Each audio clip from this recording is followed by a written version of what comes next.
According to some, it's about protecting civilians. And our resolve is clear. The people of Libya must be protected. Others say it's about oil. The only reason they're interested with Libya is about the oil. You'd think we'd be in Iraq if the major export there was broccoli.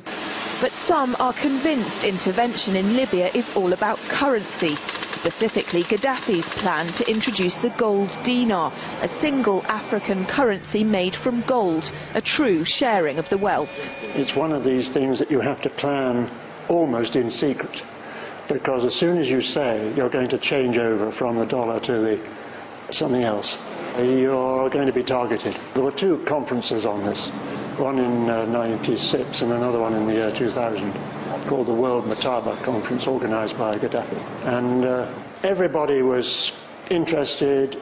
I think most countries in Africa were keen. Gaddafi didn't give up. In the months leading up to the military intervention, he called on African and Muslim nations to join together to create this new currency that would rival the dollar and euro. They would sell oil and other resources around the world only for gold dinars. It's an idea that would shift the economic balance of the world. Countries' wealth would depend on how much gold they have, not how many dollars they trade. And Libya has 144 tons of gold.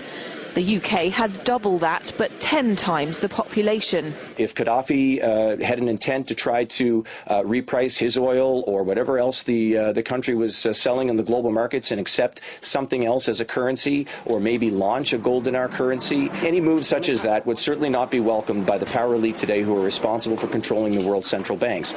So yes, that would certainly be something that would cause his immediate dismissal and the need for other reasons to be brought forth for removing him from power.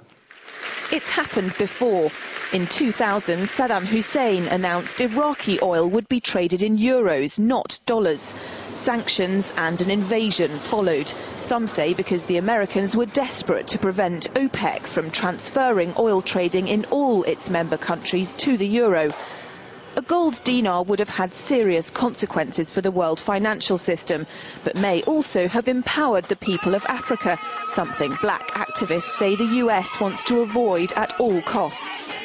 The United States should welcome the self-determination of Africans. They certainly have denied self-determination to Africans inside the United States, so we're not surprised by anything that the United States would do to hinder self-determination of Africans on the continent. The UK's gold is kept here in a secure vault somewhere in the depths of the Bank of England. As in most developed countries, there's not enough to go around. But that's not the case in places like Libya and many of the Gulf states. A gold dinar would have given oil-rich African and Middle Eastern countries the power to turn around to their energy-hungry customers and say, sorry, the price has gone up and we want gold. Some say the US and its NATO allies literally couldn't afford to let that happen. Laura Emmett, RT.